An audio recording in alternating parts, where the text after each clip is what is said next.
राजयोग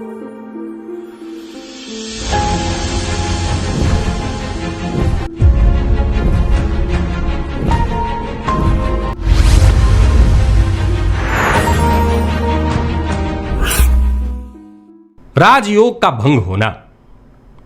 प्रिय दर्शकों, एक सामान्य सा पहले राजयोग भंग समझिए और भी मैं कुछ बातें आपको बताता हूं। आज जन्म कुंडली में सूर्य तुला राशि में एकदम 10 अंश पर हो तो ज्योतिष शास्त्र कहता है यह राजयोग भंग है, जातक अपने जीवन काल में कष्ट देखेगा। अब सामान्य सूत्र कहता है कि जितने भी जन्म कुंडली में राजयोग हो वो सब समाप्त हो जाएंगे इस एकमात्र राजयोग भंग होने के कारण।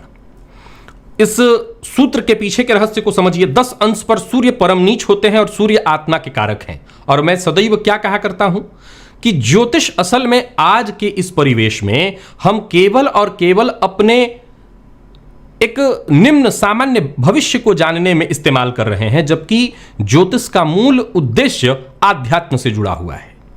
ज्योतिष वेद का जब नेत्र है तो इसका एकमात्र उद्देश्य हमारे जीवन में आध्यात्म को लेकर के है। तो सूर्य आत्मा है और 10 अंश पर परम नीच होना जाहिर सी बात है कि जातक आध्यात्म के पथ पर बहुत उन्नति नहीं कर सकता। लेकिन ऐसा आप नहीं देखेंगे कि 10 अंश पर नीच जिसकी कुंडली में सूर्य हैं ऐसा जातक अपने जीवन काल में कुछ नहीं कर पा रहा है। हां, अब 10 अंश पर सूर्य नीच होकर के राजयोग भंग किए हैं तो इसमें कहीं कोई संशय नहीं कि जातक के जीवन काल में परेशानियां बनेंगी। एक और वही सूत्र समझिए। ज्योतिष शास्त्र कहता है कि देव गुरु बृहस्पति या शुक्र जन्म कुंडली में नीच राशि में हो और इनको कोई और नीच का ग्रह दृष्टि से देखे, इन पर दृष्टि डाले तो यह राजयोग भंग है। इस अवस्था में जातक के जीवन काल में राजयोगों का लाभ नहीं मिल सकेगा। जीवन काल में जातक को परेशानियों का सामना करना ही करना पड़ेगा। या यूं समझ लीजिए कि एक सामान्य सूत्र कहता है कि सारे राजयोग भंग हो जाएंगे।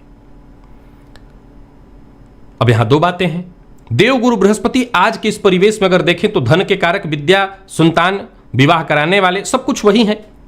नीच राशि में बैठना और किसी नीच के ग्रह से दृष्टि पड़ जाना तो वो और कमजोर हो जाएंगे, क्योंकि ग्रह को दृष्टि से प्रभाव मिलता है। मैंने कई बार बताया कि ग्रह जहां बैठते हैं इस बात से ज्यादा प्रभाव होता है कि वो कहां दृष्टि डाल रहे हैं, उन पर कौन दृष्टि डाल रहा है। अब देव गुरु बृहस्पति और शुक्र को भौतिक सुखों का आप कारक समझ लीजिए। ऐसा ग्रह अगर नीच राशि में हो और किसी नीच ग्रह की दृष्टि पड़ जाए तो वो बलहीन हो जाएगा। तो उस अवस्था में जाहिर सी बात है कि जातक के जीवन में भौतिक सुखों के दृष्टिकोण से देखें तो राजयोग कमजोर पड़ जाएगा। लेकिन असल में ये राजयोग भंग शब्द जो है आध्यात्मिक दृष्टिकोण से है, आध्यात्म के दृष्टिकोण से है। देवगुरु बृहस्पति को लीजिए तो देवगुरु बृहस्पति धर्म है और धार्मिक दृष्टिकोण से देखें तो ऐसा जातक धर्म में बहुत रुचि लेने वाला नहीं होगा। लेकिन वहीं शुक्र वाला जो मैंने सूत्र बताया वो आज के इस परिवेश के लिए है।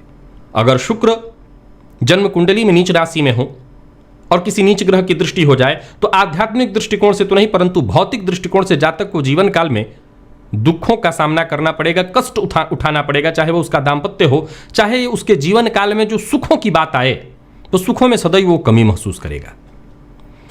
तो राजयोग भंग अगर आपकी जन्म कुंडली में है तो यह बात अवश्य जानने योग्य है कि राजयोग भंग सूत्र तो बिल्कुल सही है, लेकिन ये आध्यात्मिक दृष्टिकोण से कहीं ज्यादा लागू हो जाता है।